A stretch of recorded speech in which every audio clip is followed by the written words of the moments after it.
በስመ አብ ወወልድ ወመንፈስ ቅዱስ አሐዱ አምላክ በስመ አብ ወወልድ ወመንፈስ ቅዱስ አሐዱ አምላክ በስመ አብ ወወልድ ወመንፈስ ቅዱስ አሐዱ አምላክ ዘላለም ሥላሴ የተወደዳችሁ የክርስቶስ ቤተሰቦች የእመቤታችን የእናታችን የቅድስተ ቅዱሳን የንጽሕተ ንጹሐን የክብርተ ክቡራን የድንግል ማርያም የአስራት ልጆች የቅዱሳን ወዳጆች ምእመናን ወምእመናት በያላችሁበት ይህንን መርሃ ግብር የምትከታተሉ እንደምን ሰነበታችሁ?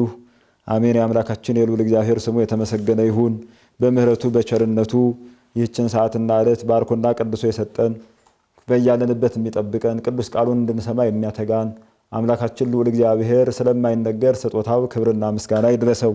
በክብረ ወሊድ ክብረ ድንግልናን ደርባ የተገኘች አማላጅነት ከርኅራኄ ጋር ያላት እመቤታችን እናታችን የባህሪያችን መመኪያ ቅድስተ ቅዱሳን ንጽሕተ ንጹሐን ክብርተ ክቡራን ልዕልተ ልዑላን ድንግል ማርያም ክብርና ምስጋና ይድረሳት። ድህነታችን ለተፈጸመበት ለቅዱስ መስቀሉም ክብርና ምስጋና ይሁን። ጸሎታቸው የረዳን ቅዱሳን ጥበቃቸው ያልተለየን መላእክት እግዚአብሔር ባከበራቸው ክብር በሰጣቸው ጸጋ በየስም አጠራራቸው በየክብራቸው ክብርና ምስጋና ይድረሳቸው። አምላካችን እግዚአብሔር ከእመቤታችን ከቅድስት ድንግል ማርያም ረድኤት በረከት ጣዕመ ፍቅር ያውልብን ያሳድርብን። ከቅዱሳን ከመላእክትም በረከት ረድኤት ከቅዱስ መስቀሉ በረከት ረድኤት ያሳትፈን። የድንግል ማርያምን ጣዕሟን በአንደበታችን ፍቅሯን በልቦናችን ያውልብን ያሳድርብን። እንደ እግዚአብሔር ፈቃድ እንደ ወላዲተ አምላክ ቅድስተ ቅዱሳን ድንግል ማርያም አማላጅነት እንደ ቅዱሳኑ የጸሎት እርዳታ በተከታታይ እንመለከት የነበረውን ነገደ ማርያም ትምህርታችንን የእመቤታችን የቅድስት ድንግል ማርያም ክብር ገናንነት ንጽሕና ቅድስና ዘላለማዊ ድንግልና በሐዲስ ኪዳን የተገለጠውን እንመለከታለን። ባለፈው ሳምንት ትምህርታችን መልአኩ ቅዱስ ገብርኤል ወደ እመቤታችን ገብቶ ልብሱን እየታጠቀ እየፈታ እየወደቀ እየተነሳ ለእመ መለኮት ለድንግል ማርያም የሚገባውን ክብር ሰጥቶ እንዳመሰገናት ተመልክተናል።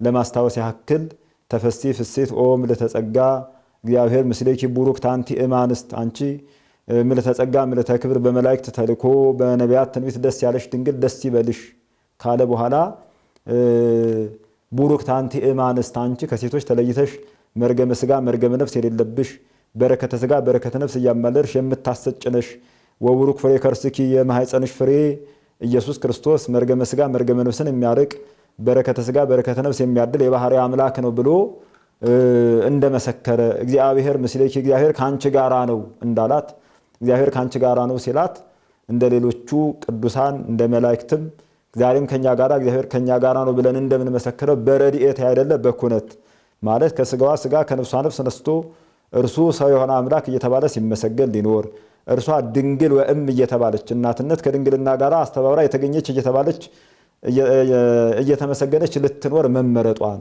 ምስጢረ ተዋህዶ በእሷ የሚፈጸም መሆኑን ከሴቶች ደግሞ የተለየች እንደሆነች ከሴቶች የተለየች የሚያደርጋት ልማደ አንስት የሌለባት ዘር ተቀብላ ዘር የማትተካ መሆኑን በድንግልና ወተት ማስገኘቷን የባህሪ አምላክ ኢየሱስ ክርስቶስን ጡቷን አጥብታ የምታሳድግ የእግዚአብሔር እናት መሆኗን ሌሎችም ብዙ ልዩ የሚያደርጓትን ነገሮች ተመልክተናል። ከዚህ አያይዞ መልአኩ እርሷ ንግግሩን ሰምታ በደነገጠች ጊዜ ያስደነገጣት የመልአኩ መልክ አይደለም። መላእክትን ስለምታውቃቸው ገና በ3 ዓመቷ ያስደነገጣት ንግግሩ ነው። ካነጋገሩ አይታ ደነገጠች ነው የሚለን ቅዱስ ወንጌልም። ንግግሩ እናቴ ሔዋንን በገነት ገብቶ ያሳተ ዲያብሎስ ዛሬም በምስጋና ወደ እኔ ገብቶ ሊያስተኝ ነው ብላ ከንግግሩ የተነሳ ደነገጠች። እርሱ ግን መደንገጧን ተመልክቶ እንዴት ያለ ሰላምታ ነው ብለዋለችና ንግግሯንም ተከትሎ ኢትፍርሂ ማርያም እስመ ረከብኪ ሞገሰ በኀበ እግዚአብሔር ማርያም አትፍሪ በእግዚአብሔር ፊት ሞገስ አግኝተሻል ብሎ ፍርሃት አርቆ መናገር ለመልአክ ልማዱ ነውና ፍርሃቱን አርቆ ለእመቤታችን ለቅድስት ድንግል ማርያም በእግዚአብሔር ፊት ሞገስ ባለሟልነት ማግኘቷን ይነግራታል። ሞገስ ባለሟልነት ማግኘት ማለት ተናግሮ መሰማት ለምኖ ማግኘት ማለት ነው። እመቤታችን ተናግራ የምትሰማ ለምና የምታገኝ መሆኑን መልአኩ ተናግሮላታል። አብርሃም ሞገስ በማግኘቱ ሥላሴን እንዳስተናገደ ዳንኤል አናንያ አዛርያ ሚሳኤል ሞገስ በማግኘታቸው የለመኑትን ጥሬ እንዳልተከለከሉ ትንቢተ ዳንኤል ምዕራፍ 1 ቁጥር 9 ኦሪት ዘፍጥረት ምዕራፍ 18 ቁጥር 5 ደግሞ ግብፃውያን እስራኤላውያን በግብፃውያን ፊት ሞገስ በማግኘታቸው በኦሪት ዘጸአት በምዕራፍ 12 ቁጥር 36 ላይ ከግብፃውያን ወርቅ ብር የከበረ ልብስ ማግኘታቸው እንደተሰማ በቅዱስ መጽሐፍ እንደተጻፈ ዳዊትም ከዚህ ዓለም ድካም ካረፈ በኋላ በእግዚአብሔር ፊት ሞገስ ባለሟልነት ያገኘ ስለሆነ የሐዋርያት ሥራ ምዕራፍ 7 ቁጥር 46 ላይ ስለ ዳዊት ብሎ ኢየሩሳሌምን እግዚአብሔር እንደጠበቃት ሕዝቡን እንደጠበቃቸው በመጽሐፍ ተጽፎ እናገኛለን። ሞገስ ማግኘት ማለት ማማለድ ማለት ነው። የቅዱስ ገብርኤልን የእመቤታችን የቅድስት ድንግል ማርያምን አማላጅነት የነገረን ያስረዳን ያስተማረን ቅዱስ ገብርኤል መሆኑን ባለፈው ሳምንት በስፋት ተመልክተናል። መልአኩ አሁንም ይቀጥላል። ኢትፍሪ ማርያም እስመ ረከብኪ ሞገሰ በኀበ እግዚአብሔር ካለ በኋላ ወናሁ ትጸንሲ ወትወልዲ ወልደ ይላታል። እነሆ ትጸንሻለሽ ወንድ ልጅንም ትወልጃለሽ ወትሰሚዮ ስሞ ኢየሱስ ስሙንም ኢየሱስ ትይዋለሽ ይላታል። እነሆ ትጸንሻለሽ ወንድ ልጅ ትወልጃለሽ ስሙንም ኢየሱስ ትይዋለሽ ይላታል። ሴቶች ልጅ ትወልዳላችሁ ሲሏቸው ደስ ይላቸዋል። ለዚያውም ወንድ ነው ሲሏቸው የበለጠ ደስ ይላቸዋል። መልአኩ ደስ የምትሰኝበትን ነገር ትጸንሻለሽ ትወልጃለሽ የምትወልጂውን ስሙን ኢየሱስ ትይዋለሽ ከነ ስሙ ይነግራታል። ኢየሱስ ማለት መድኃኒት ነው። መድኃኒት ማለት ነው የስሙ ትርጓሜ። ስሙን ከነ ትርጓሜው ነው መልአኩም ይነግራት። ኢየሱስ የሚለው ስም መድኃኒት ነው። መጀመሪያ ቅዱስ ገብርኤል ነው ይሄንን ስምን መልአክ ያወጣዋል እንዲሉ ስሙን አውጥቶ የነገረን ቅዱስ ገብርኤል ነው። ኢየሱስ ማለት መድኃኒት ነው። መድኃኒትነቱ ለምሳሌ ኢያሱ ማለት መድኃኒት ማለት ነው። ኢሳይያስ ማለት መድኃኒት ማለት ነው። የኢያሱና የኢሳይያስ መድኃኒትነት ይለያል። ኢያሱ በአጭር ታጥቆ ዘገር ነጥቆ እስራኤላውያንን ከከበቧቸው ጠላቶቻቸው ተዋግቶ ድል ነስቶ ኢያሪኮን ቅጽሯን ንዶ ለእስራኤላውያን መድኃኒት ሆኗቸዋል። እስራኤላውያን ከጠላቶቻቸው እጅ አድኗቸዋል፣ አውጥቷቸዋል። ስለዚህ መድኃኒት ተብሏል። ኢሳይያስም መድኃኒት የሆነው በትምህርቱ በተአምራቱ ነው። የክርስቶስ የአምላካችን የጌታችን የመድኃኒታችን የኢየሱስ ክርስቶስ መድኃኒትነት ግን እንዲህ አይደለም። ስጋውን ቆርሶ ደሙን አፍሶ በስጋው መስዋዕትነት በደሙ ፈሳሽነት ለሰው ልጆች ኃጢአት የሚባል ደዌ የነበረባቸው ያንን የኃጢአት ደዌ መድኃኒት ሆኖ ሊያድናቸው የቻለ ከጌታችን ከአምላካችን ከመድኃኒታችን ከኢየሱስ ክርስቶስ በቀር ሌላ የለም። ስለዚህ አንቺ የምትወልጂው መድኃኒት ነው። ሕዝቡን ከኃጢአታቸው ያድናቸዋል። ከዚያ በፊት የነበሩ ቅዱሳን ምንም በጽድቅ ሥራቸው በቅድስናቸው ቢኖሩም ወደ ሲኦል ሲወርዱ በእደ እግዚአብሔር ቢጠበቁም የሲኦልን ባህር ተሻግረው መንግስቱን መውረስ ርስቱን መውረስ አልተቻላቸውም። ኢያሱ ለእስራኤል መድኃኒት ሆናቸው ለእስራኤል ዘሥጋ ርስት ቢከፍልላቸውም ቅሉ ዮርዳኖስን ቢያሻግራቸውም ዮርዳኖስን አሻግሮ ርስት ቢከፍልላቸውም ቅሉ ባህረ እሳትን አሻግሮ ገነት መንግስተ ሰማያትን ማውረስ አልተቻላቸው። የድንግል ልጅ መድኃኔ ዓለም ኢየሱስ ክርስቶስ ግን በስጋው መስዋዕትነት በደሙ ፈሳሽነት በመስቀሉ ትርክዛነት ነፍሳትን ከሲኦል ባህር አሻግሮ ርስቱን ከፍሎላቸዋልና አንቺ የምትወልጂው ኢየሱስ ሕዝቡን ከኃጢአታቸው የሚያድናቸው ነው። አዎ እርሱ መድኃኒት ነው፣ ቤዛ ነው ብሎ የመድኃኒት እናት እመ መድኃኒት መሆኗን በስጋው መስዋዕትነት በደሙ ፈሳሽነት የሚያድነን እርሱ መሆኑን ለእመቤታችን ለቅድስት ድንግል ማርያም ነገራት። ትጸንሻለሽ ወንድ ልጅ ትወልጃለሽ ስሙን ኢየሱስ ትይዋለሽ እርሱ ሕዝቡን ከኃጢአታቸው ያድናቸዋል። የነፍስ የስጋ መድኃኒት ነው። ይህንን ቤተክርስቲያናችን ታምናበት ትኖራለች። ሌሎቹ ክፍሎች ኢየሱስ ክርስቶስ የባህሪ አምላክ እንደሆነ የምታምን የምትመሰክር ጉልላቷ እምብርቷ መሰረቷ ክርስቶስ እንደሆነ የምታምነውን ይህችን ቤተክርስቲያን ሲያሟት ይሰማሉ። ልጅ ለእናቷ ምጥ አስተማረች እንደተባለ ክርስቶስን ሊያስተምሯት ኢየሱስን ሊሰብኩላት ይዳዳቸዋል። የባህሪ አምላክ ኢየሱስ ክርስቶስ ግን ለቤተክርስቲያናችን ጉልላቷ ነው፣ እምብርቷም መሰረቷም ነው። ይኸው መድኃኒትነቱን አምና መስቀሉን ጥግ አድርጋ በመስቀሉ መሰዊያነት የተሰዋውን ቅዱስ ሥጋውን ክቡር ደሙን ለምእመናን ልጆቿ እያቀበለች በዚህ መድኃኒትነት ባህረ እሳትን እንዲሻገሩ በሃይማኖት አጽንታ በምቅባር አቅንታ ጌታን የምትጠባበቅ ሙሽሪት ናት ቅድስት ቤተክርስቲያናችን። በእውነት መድኃኒቱ የተገኘባት እመቤት የመድኃኒት እናት ትባላለች። መድኃኒቱ ኢየሱስ ክርስቶስ ነው። እርሱን በማመን በ40 ቀን በ80 ቀን ያገኘነው ልጅነታችንን ሃይማኖታችንን አጽንተን ለመዳናችን የተሰጠንን ቅዱስ ሥጋውን ክቡር ደሙን እየተቀበል እስከ ሕቅታ ድረስ በሃይማኖት ጸንተን እንድንኖር ቤተክርስቲያን ታስተምረናለች። እነሆ ትጸንሻለሽ ወንድ ልጅ ትወልጃለሽ ስሙንም ኢየሱስ ትይዋለሽ እርሱም ታላቅ ይሆናል ይላታል። የልዑል ልጅም ይባላል። እንግዲህ ከቁጥር 31 ጀምሮ ነው ቁጥሩን እያያችሁት ከቁጥር 31 ምዕራፍ 1 ቁጥር 31 የሉቃስ ወንጌል ምዕራፍ 1 ቁጥር 32 ላይ እርሱ ታላቅ ይሆናል የልዑል ልጅም ይባላል አላት። መልአኩ እንዲህ አለው፣ በተለየ አካሉ ከእርሷ የሚወለደው ኢየሱስ ክርስቶስ ፈጥሮ የሚገዛ የባህሪ አምላክ የአብ የባህሪ ልጁ እንደሆነ እየመሰከረ የልዑል ልጅ ይባላል። ልዑል የሚለው እግዚአብሔር አብን ነው። የልዑል እግዚአብሔር ልጅ ነው። የእግዚአብሔር ልጅ እግዚአብሔር ነው። ኢየሱስ ክርስቶስ እግዚአብሔር ነው ብላ ቤተክርስቲያን ይህንን ሃይማኖት አጽንታ ከአይሁድ ቤተ ምኩራብ ከመናፍቃን አዳራሽ ከአሕዛብ መስጊድ የተለየችና የሃይማኖት ምስክርነት የምትሰጠው ከመልአኩ ትምህርት የተነሳ ነው። እኛ ያመንነው የተጠመቅነው ክርስቶስን የተቀበልነው የእግዚአብሔር ልጅ ብለን ነው። በዚህ ነው የተጠመቀው። በሐዋርያት ሥራ በምዕራፍ 8 ቁጥር 35 ላይ ኢትዮጵያዊ ጃንደረባ ባኮስ የእግዚአብሔር ልጅ ብሎ መስክሮ ነው የተጠመቀው። በማቴዎስ ወንጌል በምዕራፍ 16 ቁጥር 13 ላይ ቅዱስ ጴጥሮስ አንተ ብፁዕ ነህ፣ አንተ አለት ነህ፣ አንተ የቤተክርስቲያን መሰረት ነህ፣ ይህንን ትምህርት ሥጋና ደም አልገለጠልህም፣ ብፁዕ ነህ ብሎ ጌታችን አምላካችን መድኃኒታችን ኢየሱስ ክርስቶስ በፊልጵስዩስ ቂሳርያ በቅዱስ ወንጌል ሲያመሰግነው የምናገኘው አንተ የሕያው የእግዚአብሔር ልጅ እግዚአብሔር ነህ ክርስቶስ ነህ ብሎ ስለመሰከረ ነው። ይሄው የልዑል ልጅ ይባላል፣ የእግዚአብሔር ልጅ ነው፣ እግዚአብሔር ነው ብሎ የልዑል ልጅ እግዚአብሔርን ልዕልተ ልዑላን ቅድስተ ቅዱሳን ክብርተ ክቡራን የሆነች ድንግል ማርያም እንድትወልደው መመረጧን ይነግረናል። የነገረን ቅዱስ ገብርኤል ነው። አንቺ ተመርጠሻል፣ የእግዚአብሔር ልጅ እግዚአብሔርን እንድትወልጂው እግዚአብሔር የልዑል ልጅ ከአንቺ እንዲወለድ መርጦሻል። እስመ ሐረያ እግዚአብሔር ለጽዮን ያለውን ያስተረጉማል ማለት ነው። እግዚአብሔር ጽዮንን መርጧታል፣ ማደሪያው ትሆን ዘንድ አስጊጧታል። እንዲህ ብሎ እስመ ሐረይ ክዋ መረጥኳት ዛቲ እቲ ምዕራፍ ኤልዓለም ይህች ለዘላለም ማረፊያዬ ማደሪያዬ ናት ብሎ እግዚአብሔር መርጧታል ይላል መዝሙረ ዳዊት መዝሙር 131 ቁጥር 10 ላይ ቅዱስ ዳዊት። ስለዚህ እግዚአብሔርን መርጧታል።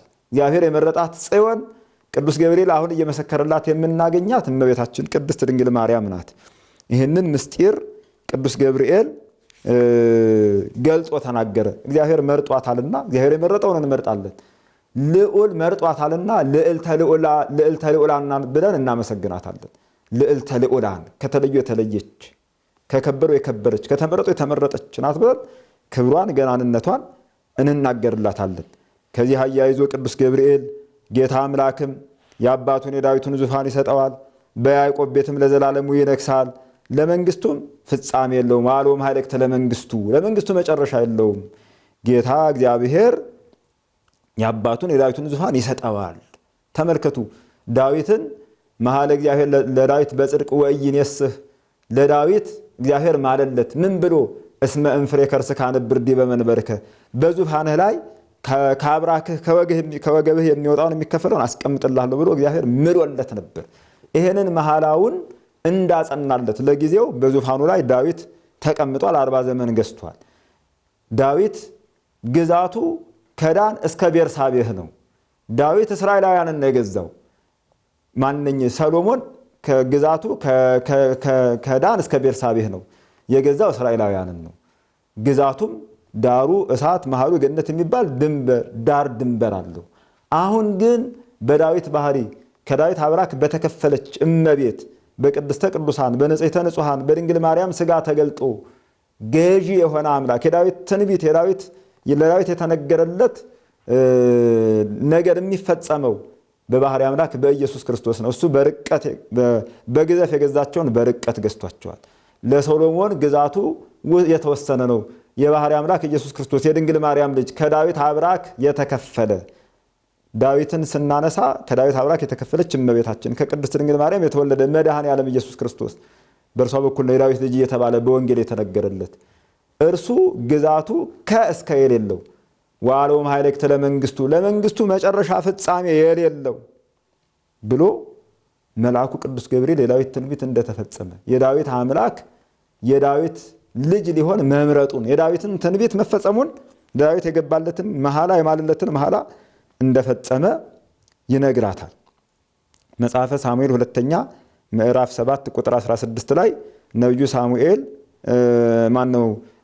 ሳኦል ዳዊትን ቤትህና መንግስትህ በፊቴ ለዘላለም ይጠነክራል ዙፋንህም ለዘላለም ይጸናል ብሎ ነብዩ ናታን ለዳዊት ነግሮት ነበር። ቤትህ መንግስትህ በፊቴ ለዘላለም ይጠነክራል ብሎ እግዚአብሔር በናታን አድሮ ለዳዊት የነገረው ለጊዜው በሰሎሞን ነው፣ ለፍጻሜው ግን በክርስቶስ ነው። ዘላለማዊ መንግስት ያለው የባህሪ አምላክ ኢየሱስ ክርስቶስ ነው። በባህሪ መት በመንግስቱ ሽረት የሌለበት ወአልቦ ማኅሌተ ለመንግስቱ ለመንግስቱ መጨረሻ የለውም።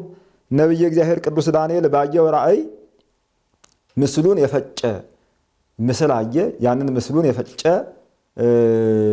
ድንጋይ እንደገና ተመልሶ በተራራው ላይ ሲቀመጥ ያንን ምስሉን ደግሞ ነፋስ መጥቶ ሲበትነው ራእዩን ተመልክቶ ለናቡከደነፆር ራእዩን ሲተረጉምለት በስተመጨረሻ አምላክ ዘላለማዊ መንግስት ያስነሳል ብሎታል።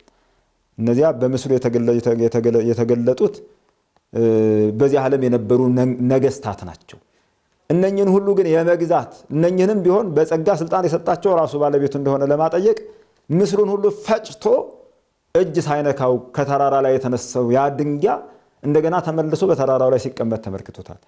ነብዩ ዳንኤል ያየው ካለጅ ከረጅም ተራራ ላይ የተፈነቀለው ያ ድንጋይ የባህሪ አምላክ ኢየሱስ ክርስቶስ ነው። ደግሞ ተራራው እመቤታችን ቅድስት ድንግል ማርያም ናት። ምስሉን አድቅቆ የወርቁን የብሩን የሸክላና የብረት ቅልቅል የሆነውን ምስሉን አድቅቆ ንፋስ መጥቶ ሲበትነው መታየቱ በዚህ ዓለም ያሉ ነገስታት ንግስናቸው ዘመናቸው ያልፋል፣ ይሻራል። መንግስቱ የማያልፍ ዘላለማዊ ንጉስ ግን እርሱ መሆኑን ለማጠየቅ ንፋስ መጥቶ ከበተነ በኋላ እርሱ በዚያ በተራራው ላይ ሲቀመጥ ተመልክ በስጋ ማርያም ተገልጦ በአጭር ቁመት በጠባብ ደረት ቢመላለስም ቅሉ መንግስቱ ዘላለማዊ መሆኑን የማያልፍ የማይሻር መንግስት ያለው መሆኑን ለዳንኤል ገልጦለታል። ነብዩ ዳንኤልም ይህንን መስክሯል። ስለዚህ መንግስቱ ዘላለማዊ የሆነ የባህሪ አምላክ ኢየሱስ ክርስቶስ ከእመቤታችን ከቅድስት ድንግል ማርያም እንደሚወለድ ወአልቦ ማኅሌተ ለመንግስቱ ፍጻሜ የለውም አላት። እመቤታችን ቅድስት ድንግል ማርያም ከመላኩ ጋር እንዲህ አለች። ማርያምም እንዲህ አለች መልአኩን ወንድ ስለማላውቅ እንዘ ይአምር ብእሴ ወንድ አላውቅምና እንዴት ይሆንልኛል? ከየት አገኘኸው? እንዴት ያለ ብስራት ነው? ማየቴ ረከብ ከዘከመዝ ብስራተ እንዲህ ያለውን ብስራት ከየት አገኘኸው? ምድር ያለ ዘር ሴት ያለ ወንድ ዘር ማስገኘት እንዴት ይቻላታል? አለችው። አሁን እዚህ ላይ እመቤታችን ቅድስት ድንግል ማርያም መልአኩን እንደነገራት ንግግሩን ዝም ብላ ተቀብለው ቢሆን ኖሮ ለስጋውያኑ ከሃይማኖት ውጭ ለሆኑት ለአይሁድ ለተረፈ አይሁድ ለመናፍቃን በተመቻቸው ነበር። እመቤታችን እንኳን የገቢር የሐልዮ እንደሌለባት በሐሳብም በግብርም ድንግል እንደሆነች ለማጠየቅ እኔ እንኳን አይደለም በገቢር በሐሳብም ከኔ ዘንድ የለም ከየት አገኘኸው? አሁን ስጋውያኑ በቅዱስ ወንጌል ለተነገረው ነገር መልስ ሊሰጡ ይገባል። ዘካርያስ ቅዱስ ገብርኤል ተገልጦ ትወልዳለህ ወንድ ልጅ ትወልዳለህ በልጁን ዮሐንስ ትለዋለህ በመወለዱ ብዙዎችን ደስ ይላቸዋል ሲለው ዘካርያስ ከማን እንደሚወልድ ያውቀው ነበር። ሚስቱ ኤልሳቤጥ አለች። ከሚስቱ ከኤልሳቤጥ እንደሚወልድ እርግጠኛ ነው ቢወልድም ማለት ነው። በእርግጥ በኋላ የመልአኩን ነገር ስለተጠራጠረ አንደበቱ ቢዘጋም ግን መልአኩ ሲያበስረው ዘካርያስ ከማን ወልዳለሁ እኔ እኮ ከማን ልወልድ እችላለሁ ብሎ አልጠየቀው ሚስት ስላለች። ስጋውያኑ እንደሚያስቡት ድንግል ማርያም በስጋዊ እሳቤ ለዮሴፍ የታጨችው በባልና በሚስት ደንብ ቢሆን ኖሮ እመቤታችን ይህንን ጥያቄ አታነሳም ነበር። ስለዚህም ቅድስት ድንግል እመቤታችን ማርያም እንኳን በገቢር በሐልዮ ድንግል ናትና እንዘ ይአምር ብእሴ እኔ እኮ እንዳላውቅም ከየት አገኘኸው? እንዴት ያለ ብስራት ነው? ምድር ያለ ዘር ሴት ያለ ወንድ እንዴት ዘር ማስገኘት ይቻላታል ብላ ጠየቀችው። ለስጋውያኑ መልስ ሰጠች ማለት ነው። ዮሴፍ ጠባቂዋ፣ ዮሴፍ አገልጋዩዋ፣ ዮሴፍ መከራዋን የሚሳተፍላት አረጋዊ ዮሴፍ ዘመዷ እንጂ ስጋውያኑ እንደሚያስቡት በባልና በሚስት ደንብ የተሰጠች አይደለችም ድንግል ማርያም። ስለዚህ ለመልአኩ ይሄንን ነገረችው። እኔ ቀድሞም አልመኘውም አላስበውም። የእመቤታችን ሐሳቧ በድንግልና ጸንቶ መኖር። በድንግልና ጸንቶ መኖር ስታስብ ትጸንሻለሽ ትወልጃለሽ ሲላት ከየት አመጣኸው ብላ እመቤታችን ቅድስት ድንግል ማርያም መልአኩን ጠየቀችው። እኛ ኦርቶዶክሳውያን የተዋሕዶ ልጆች አቡነ ዘበሰማያት በሚለው ጸሎታችን በሰላመ ገብርኤል መልአክ የሚል ጸሎትም አለን። ይሄንን ጸሎት የልብ ወለድ ድርሰት የሚመስላቸው ሰዎች አሉ። በወንጌል መልአኩ ለእመቤታችን የደረሰው ምስጋና እንደሆነ የማያውቁ ማለት ነው። በዚህ ምስጋናችን በሐሳብሽ ድንግል ነሽ በስጋሽም ድንግል ነሽ የሚል የሃይማኖት ምስክርነት አለበት። ይህንን የሃይማኖት ምስክርነት ያገኘነው ራሷ ድንግል ማርያም ከተናገረችው ተነስተን ነው። ምን አለች? እንዘ ኢየአምር ብእሴ፣ እኔ እኮ ወንድ አላውቅም እንኳን የገቢር ያህል የለብኝም ብላ በሐሳብ ድንግል መሆኗን እመቤታችን ቅድስት ድንግል ማርያም ተናገረች። ከዚህ አያይዞ መልአኩ ቅዱስ ገብርኤል እንዲህ ይላታል። መልአኩም መልሶ ያጽናናታል። ያንቺ ጽንስ እንደ ሌሎች ሴቶች ጽንስ አይደለም፣ መንፈስ ቅዱስ ይመጽእ ለአሌኪ፣ መንፈስ ቅዱስ ወደ አንቺ ይመጣል። ወኃይለ ልዑል ይጼልለኪ፣ የልዑል ኃይል ይጋርድሻል ይላታል። መንፈስ ቅዱስ ወደ አንቺ ይመጣል። ከሦስቱ ቅዱስ አንዱ መንፈስ ቅዱስ ቅዱስ ቅዱስ ቅዱስ ተብለው ከሚመሰገኑ ከስሉስ ቅዱስ አንዱ እግዚአብሔር መንፈስ ቅዱስ ለአብ ለወልድ የባህሪ ሕይወት የሆነ እግዚአብሔር መንፈስ ቅዱስ አምጻኤ ዓለማት መጋቢ ዓለማት ፈጣሪ ዓለማት የሆነ እግዚአብሔር መንፈስ ቅዱስ ከሦስቱ ቅዱስ አንዱ እግዚአብሔር መንፈስ ቅዱስ ደም አርግቶ አጥንት ሰክቶ በደመ ነፍስ ሕያው አድርጎ የፈጠረ እግዚአብሔር መንፈስ ቅዱስ ወደ አንቺ ይመጣል። መንፈስ ቅዱስ ፈራጅ ነው። ፈራጅ እግዚአብሔር መንፈስ ቅዱስ ወደ አንቺ ይመጣል። አዎ የማቴዎስ ወንጌል ምዕራፍ 28 ቁጥር 19 መንፈስ ቅዱስ ፈጣሪ ነው። መጽሐፈ ኢዮብ ምዕራፍ 33 ቁጥር 4 ላይ የእግዚአብሔር መንፈስ ፈጠረኝ፣ ሁሉን የሚችል አምላክ እስትንፋስ የአምላክ እስትንፋስ ሕይወት ሰጠኝ እያለ መንፈስ ቅዱስ ፈጣሪ መሆኑን መስክሯል። ቅዱስ ዳዊትም በመዝሙር 32 ቁጥር 6 ላይ የእግዚአብሔር ቸርነት ምድርን መላች፣ በእግዚአብሔር ቃል ሰማያት ጸኑ፣ ሰራዊቶቻቸውም ሁሉ በአፉ እስትንፋስ ይላል። የእግዚአብሔር ቸርነት ምድርን መላች ብሎ ቅዱስ እግዚአብሔር አብን፣ በእግዚአብሔር ቃል ሰማያት ጸኑ ብሎ ቅዱስ እግዚአብሔር ወልድን፣ ሰራዊቶቻቸውም በአፉ እስትንፋስ ብሎ እግዚአብሔር መንፈስ ቅዱስን ተናግሯል። እንግዲህ ሰራዊተ መላእክት የተፈጠሩበት ሰራዊተ መላእክትን የፈጠረ እግዚአብሔር መንፈስ ቅዱስ ፈጣሪ መላእክት ፈጣሪ ዓለማት እግዚአብሔር መንፈስ ቅዱስ ነቢያትን ትንቢት ያናገረ አባታችን ቅዱስ ጴጥሮስ በመልእክቱ በሁለተኛ መልእክቱ በምዕራፍ 1 ቁጥር 21 ላይ ትንቢት ከሰው ፈቃድ ፈጽሞ አይደለም፣ ነገር ግን ቅዱሳን ነቢያት በመንፈስ ቅዱስ ተነርተው ከእግዚአብሔር ተልከው ተናገሩት እንጂ ብሎ እንደመሰከረ በመንፈስ ቅዱስ ተነርተው ከእግዚአብሔር ተልከው ነቢያት ትንቢት እንዲናገሩ ያደረገ ይወርዳል፣ ይወለዳል፣ ዓለሙን ያድናል፣ ይሞታል፣ ይነሳል፣ ያርጋል፣ ተመልሶ ለፍርድ ይመጣል ብለው ነቢያትን ትንቢት እንዲናገሩ ያደረጋቸው እግዚአብሔር መንፈስ ቅዱስ ነው። መላእክትን የፈጠረ ነቢያትን ትንቢት ያናገረ መንፈስ ቅዱስ ይመጽእ ለአሌኪ፣ ወደ አንቺ ይመጣል።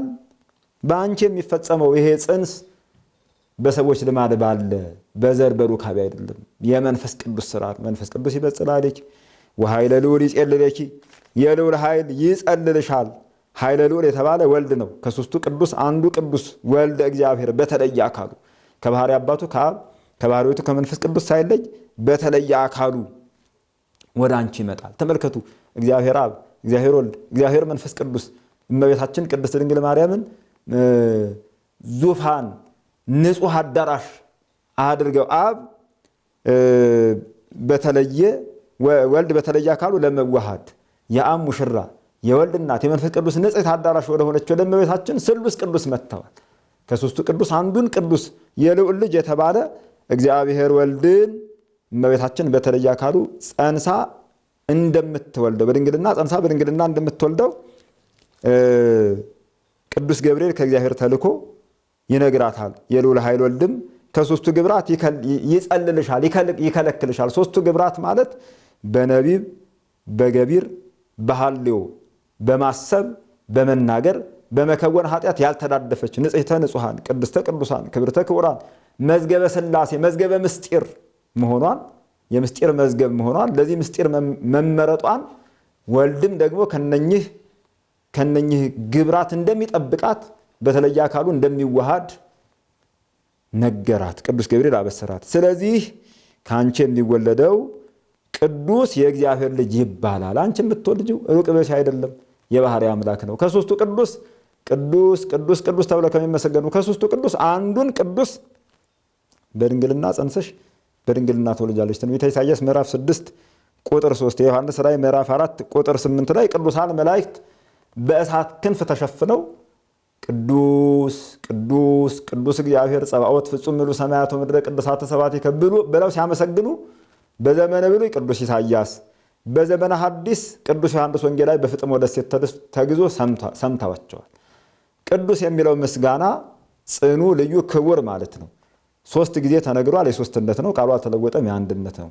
አንደኛው ቅዱስ የሚለው ምስጋና የቅዱስ እግዚአብሔር አብ ነው። ሁለተኛው ቅዱስ የሚለው ምስጋና የቅዱስ እግዚአብሔር ወልድ ነው። ሶስተኛው ቅዱስ የሚለው ምስጋና የቅዱስ እግዚአብሔር መንፈስ ቅዱስ ነው። ከነዚህ ከሶስቱ ቅዱስ ቅዱስ ቅዱስ ቅዱስ ተብሎ ከሚመሰገኑ ከስሉስ ቅዱስ አንዱን ቅዱስ ወልደ እግዚአብሔርን በተለየ አካሉ በድንግልና ጸንሰሽ በድንግልና ትወልጃለሽ ብሎ መልአኩ ቅዱስ ገብርኤል እመቤታችንን አበሰራት። ነገሩን እንዲረዳለት መልአኩ ከዚህ አያይዞ የነገራት ነገር አለ። እኔ ወንድ አላውቅም ብለዋለችና የእሷ ጽንስ በመንፈስ ቅዱስ በእግዚአብሔር ስራ በረቀቀ ምስጢር የሚከወን መሆኑን ከነገራት በኋላ እነሆ ከአንቺ ወገን የምትሆን ኤልሳቤጥ በስተርጅና ወራት ወንድ ልጅ ጸንሳለች ብሎ ነገሩን ለማስረዳት የሚያመጣውን ማስረጃ እግዚአብሔር ይፈቅድ ብንኖር በሚቀጥለው ሳምንት እንመለከታለን። እግዚአብሔር የሳምንት ሰው ይበለን። የድንግል ማርያምን ጣዕሟን በአንደበታችን ፍቅሯን በልቦናችን ይሳልብን ያሳድርብን። የመላኩ ተራዳይነት የእመቤታችን አማላጅነት የመድኃኔዓለም ቸርነት አይለየን። ይቆየን።